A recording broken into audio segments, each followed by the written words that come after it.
સુરત હીરા ઉદ્યોગમાં છેલ્લા ઘણા સમયથી મંદી વચ્ચે રાજ્ય સરકારની નિર્ભયતાને પગલે રત્ન કલાકારો આપઘાત કરવા મજબૂર બની રહ્યા છે। આજે અઠવા લાઇન્સ ખાતે સુરત જિલ્લા કલેક્ટર કચેરી ખાતે મોટી સંખ્યામાં રત્ન કલાકારો હાથમાં બેનર લઈને મોરચો માંડ્યો હતો।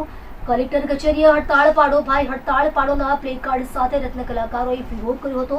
ત્યારબાદ ડાયમંડ વર્કર યુનિયન દ્વારા જિલ્લા કલેક્ટરને આવેદનપત્ર પાઠવવામાં આવ્યું હતું। રત્ન કલાકારોએ આ દરમિયાન ભારે આક્રોશ સાથે જણાવ્યું હતું કે હીરા ઉદ્યોગ સાથે સંકળાયેલા કારીગરોને આર્થિક સહાય માટે છાશવારે સરકાર સમક્ષ લેખિત અને મૌખિક રજૂઆત કરવામાં આવી છે। આમ છતાં રાજ્ય સરકાર દ્વારા રત્ન કલાકારોની સમસ્યા અંગે આંખ આડા કાન કરી રહી છે। માત્ર સુરત શહેરમાં જ છેલ્લા 1 વર્ષમાં 50 વધુ રત્ન કલાકારો દ્વારા આપઘાત કરવામાં આવ્યો છે। મોટી સંખ્યામાં રત્ન કલાકારો બેરોજગાર થઈ ગયા છે। હીરા ઉદ્યોગ સાથે સંકળાયેલા રત્ન કલાકારોને પીએફ, બોનસ, હક રજા, પગાર સ્લીપ અને મોંઘવારી ભત્તા સહિતના તમામ લાભોથી વંચિત રાખવામાં આવ્યા છે। હીરા ઉદ્યોગમાં કામ કરતા રત્ન કલાકારો માટે 30% ભાવ વધારો અને પગારમાં 30% વધારો કરવાની માંગણી કરાઈ હતી। આ સ્થિતિમાં રાજ્ય સરકાર દ્વારા રત્ન કલાકારોના હિતમાં આગામી 20 દિવસમાં આર્થિક પેકેજ જાહેર કરવામાં નહીં આવે તો 30મી માર્ચના રોજથી અનિશ્ચિત સમયની હડતાળની ચીમકી ઉચ્ચારવામાં આવી છે। સરકાર અને કારખાનેદારો રત્ન કલાકારની વેદના સમજી મદદ માટે આગળ આવે તે પણ રજૂઆત કરાઈ છે।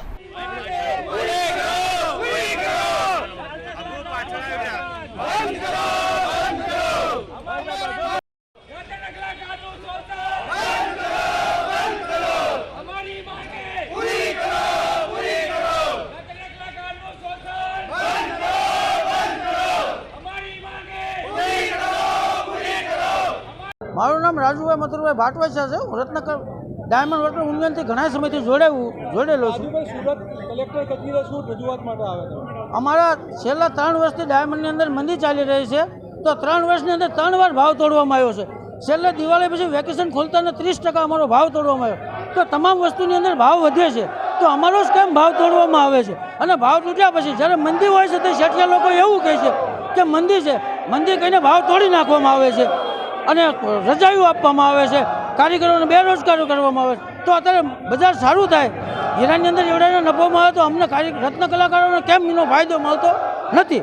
બીજા નંબરમાં કે જ્યારે કોઈ પણ લઠ્ઠાકાંડ થાય છે કે કોઈ એક્સિડન્ટ થાય છે, કોઈ કિસાન નો બધાને મળે નો ડાઉન, અમને કોઈ વાંધો નથી, પણ અમારો રત્ન કલાકાર 50 રત્ન કલાકારો આત્મહત્યા કરીશ। છેલ્લા 2 દિવસની અંદર 4 રત્ન કલાકારો આત્મહત્યા કરીશ। આજે એક પરિવાર, આખું પરિવાર અમરોલીની અંદર હીરાથી કંટાળીને આર્થિક સંકટના કારણે આખો પરિવારે આત્મહત્યા કરી, તો અમારા રત્ન કલાકારોને કેમ માટે નહીં? તમારી માંગણી નહીં સંતોષાય તો કઈ તારીખે આંદોલન અમે 20 તારીખ સુધી 20 દિવસ અમે સરકારને અલ્ટિમેટમ આપીએ છીએ કે 30 તારીખ સુધીમાં અમારી માંગ નહીં, 30% પગાર વધારો નહીં થાય તો અમે આવનારી 30 તારીખે સમગ્ર ગુજરાતના હીરા ઉદ્યોગની અંદર હડતાલ પાડી અને કામ ધંધો બંધ કરશું। આપ બધા જાણો છો, હીરા ઉદ્યોગમાં છેલ્લા 2 વર્ષથી ગંભીર પરિસ્થિતિનું નિર્માણ થયું છે। 50 કરતાં વધારે રત્ન કલાકારોએ આત્મહત્યા કરી। આજે એક રત્ન કલાકારે આત્મહત્યા કરી।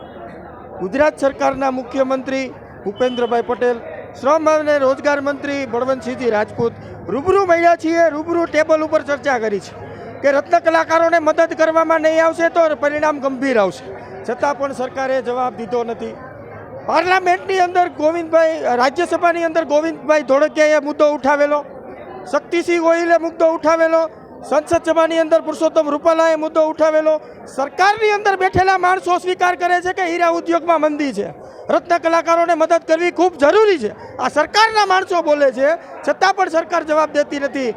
માટે આજે ફરજ પડી છે કે આવનારી 30 તારીખના રોજ જો 30% ભાવ વધારો અને પડતર માંગણીઓનો જવાબ દેવામાં નહીં આવશે તો આવનારી 30/3/2025ના રોજ સમગ્ર હીરા ઉદ્યોગની અંદર અમે હડતાલ કાયદેસર પાડીશું। એનો કોલ આજે અમે કલેક્ટર સાહેબને દેવા આવેલા છીએ કે આ 20 દિવસની અંદર હીરા ઉદ્યોગમાં કામ કરતા રત્ન કલાકારોનો પગાર વધારો, હીરા ઉદ્યોગમાં કામ કરતા રત્ન કલાકારોનો ભાવ વધારો કરવામાં નહીં આવશે તો સમગ્ર હીરા ઉદ્યોગ કાયદેસર રીતે બંધ પાડવામાં આવશે। રજૂઆત એટલા માટે નથી સાંભળતા કે એને જોઈ રત્ન કલાકારો આપી દે છે એટલે મત, એને જોઈ આપી દે છે મતનો। આ લોકો મતનો દુરુપયોગ કરી રત્ન કલાકારોની જિંદગી હારે રમત રમી રહ્યા છે। જ્યારે પ્રધાનમંત્રી સાહેબ અહીંયા આવે છે કરોડો રૂપિયાના ખર્ચો કરો છો, એડવર્ટાઈઝના તમે દોઢ કરોડનો ખર્ચો કરો છો, ખાવામાં તમે 1 કરોડનો ખર્ચો કરો છો સાહેબ. કે અમે આ રત્ન કલાકારોએ જેને સુરત બનાવ્યું છે, જેને સુરતના વિકાસની અંદર જેને લોહી રેડ્યું છે, એ રત્ન કલાકારને કેમ કોઈ સહાય આપવામાં આવતી નથી?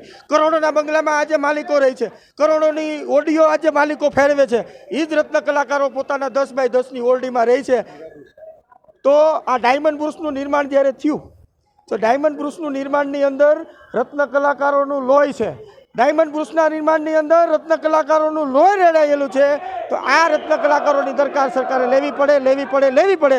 જો નહીં લે તો આવનારા દિવસોની અંદર આ લોકોને મત દ્વારા એની તાકાત. ગુજરાતનું આર્થિક પાટનગર એવું સુરત, ડાયમંડમાં નંબર 1 અને હીરા બ્રુસથી ઓળખાતું સુરત શહેર આજે હીરા ઉદ્યોગ મૃત પર્યાદ હાલતમાં હોય એવું છેલ્લા 3 વર્ષથી લાગી રહ્યું છે. આજે રત્ન કલાકારોનો આક્રોશ સુરત કલેક્ટર કચેરી ખાતે જોવા મળ્યો હતો. 30મી તારીખે આખા ગુજરાતમાં ડાયમંડ ઉદ્યોગ સાથે જોડાયેલા કામદારો કામથી અળગા રહેશે તેવું અલ્ટિમેટર સરકારને આપવા માટે આવ્યા હતા. સુરત ચેનલ માટે અબુ મિર્ઝા સાથે સુનિલ દવેનો રિપોર્ટ, સુરત.